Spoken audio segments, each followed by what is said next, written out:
Broadcast সাংবাদিকদের ঝুঁকি, নিরাপত্তা ও সংকট নিয়ে সব পক্ষের মতামত নিয়ে গণমাধ্যম কমিশন চূড়ান্ত প্রতিবেদন দেবে জানিয়ে সংস্কার কমিশনের প্রধান কামাল আহমেদ বললেন, গণমাধ্যমের স্বাধীনতা ও সুরক্ষা নিশ্চিত করা হবে। রাজধানীর আন্তর্জাতিক মাতৃভাষা ইনস্টিটিউটে ব্রডকাস্ট জার্নালিস্ট সেন্টার বিজেসির ৫ম সম্মেলনে একথা বলেন তিনি। এ সময় গণমাধ্যম ব্যক্তিত্ব শফিক রেহমান বলেন, গণ অভ্যুত্থান ও নতুন বাংলাদেশের স্বপ্ন বাস্তবায়ন করতে সাংবাদিকদের নিরপেক্ষ ভূমিকার কোনো বিকল্প নেই। আতিকা রহমানের রিপোর্ট। সংস্কার, সুরক্ষা, স্বাধীনতা এই প্রতিপাদ্যে রাজধানীর সেগুনবাগিচায় আন্তর্জাতিক মাতৃভাষা ইনস্টিটিউটে ব্রডকাস্ট সাংবাদিকদের সংগঠন ব্রডকাস্ট জার্নালিস্ট সেন্টারের ৫ম সম্মেলন অনুষ্ঠিত হলো। উদ্বোধনী পর্ব, নীতি অধিবেশন ও সাংগঠনিক অধিবেশন হয়। এ সময় গণমাধ্যম সংস্কার কমিশনের প্রধান বলেন, গণমাধ্যমের অন্যতম দায়িত্ব হল সরকারের অনিয়ম দুর্নীতি তুলে ধরা। কেন গণরোষের শিকার হয়েছিল, টেলিভিশন কেন্দ্রে কেন আগুন লাগবে, সেটা সরকারি এবং বেসরকারি দুই জায়গাতেই বিক্ষোভকারীরা কেন আগুন দেবেন, সংবাদপত্র কেন পুড়িয়ে দেবেন, কেন সাংবাদিকদের উপরে আঘাত আসবে। বিক্ষোভকারীরা মারধর করেননি, মারধর করেছেন সাংবাদিকদের, কেন? এই প্রশ্নের উত্তর আমাদের খুঁজে পেতে হবে। সাংবাদিকদের মধ্যে সেই ঐক্যটা ভেঙে গেছে মূলত দুটো কারণে।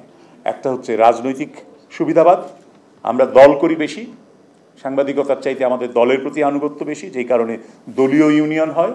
অনেক প্রতিষ্ঠানেই প্রাতিষ্ঠানিক সুবিধা শুধুমাত্র নিজেদের জন্য নিশ্চয়তার ব্যবস্থা করি, অন্যদের জন্য করি না। অন্তত ৩২টা আইন আছে যেগুলো প্রত্যক্ষ বা পরোক্ষভাবে সংবাদ মাধ্যমের স্বাধীনতাকে ক্ষুণ্ণ করে, বাধাগ্রস্ত করে। তা আমাদের এই সমস্ত আইনগুলো নিয়ে কথা বলতে হবে, এই আইনগুলোর পরিবর্তনের কথা বলতে হবে। দলীয় লেজুর বৃত্তি ছেড়ে শতভাগ পেশাদারিত্ব নিয়ে কাজ করার তাগিদ দিলেন সিনিয়র সাংবাদিক শফিক রেহমান। সাংবাদিকদের স্বাধীনতা অর্জন করতে গেলে সেটা শুধু এই কমিশনের দায়িত্ব হবে তা নয়, সাংবাদিকদের নিজেদেরও ভাবতে হবে আমার আরও একটা গুণ থাকা উচিত। আমি যদি আজকে কিছু না করতে পারি, আমি অ্যাকাউন্টেন্সি করতে পারি দেশে এবং বিদেশির নীতি নির্ধারকরা বলেন, তথ্য প্রবাহের অবাধ অধিকার রক্ষা ও সাংবাদিকদের নিরাপত্তা সুরক্ষায় সব সাংবাদিক ও নাগরিকের ঐক্য জরুরি। পরিবর্তন হোক চিন্তা, সংস্কৃতি, নীতি ও কাঠামোগত সংস্কারে।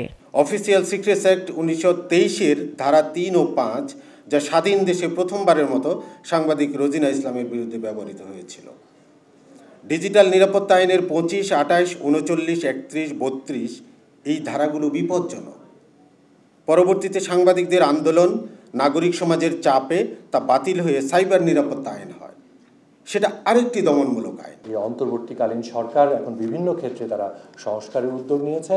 সংবাদকর্মী হিসেবে আমাদেরও সেই চাওয়াটি থাকবে যেন আমাদের অর্থাৎ সংবাদ মাধ্যমের বিশেষ করে সম্প্রচার সাংবাদিকরা যেন একটি আইনি কাঠামো পায়, একটি আইনি ভিত্তি পায়, তাদের চাকরির নিশ্চয়তা, তাদের অনিশ্চয়তাগুলো যেন দূর হয়। আমরা সাংবাদিকতাটাই করতে চাই, আমরা আমাদের এই পেশার মর্যাদা ফিরিয়ে আনতে চাই। আমরা মালিক এই মিডিয়ার, ব্রডকাস্ট মিডিয়ায় পেশাদারিত্ব প্রতিষ্ঠা করতে চাই, আমরা স্বাধীন সাংবাদিকতা করতে চাই, মর্যাদা ফিরিয়ে আনতে চাই।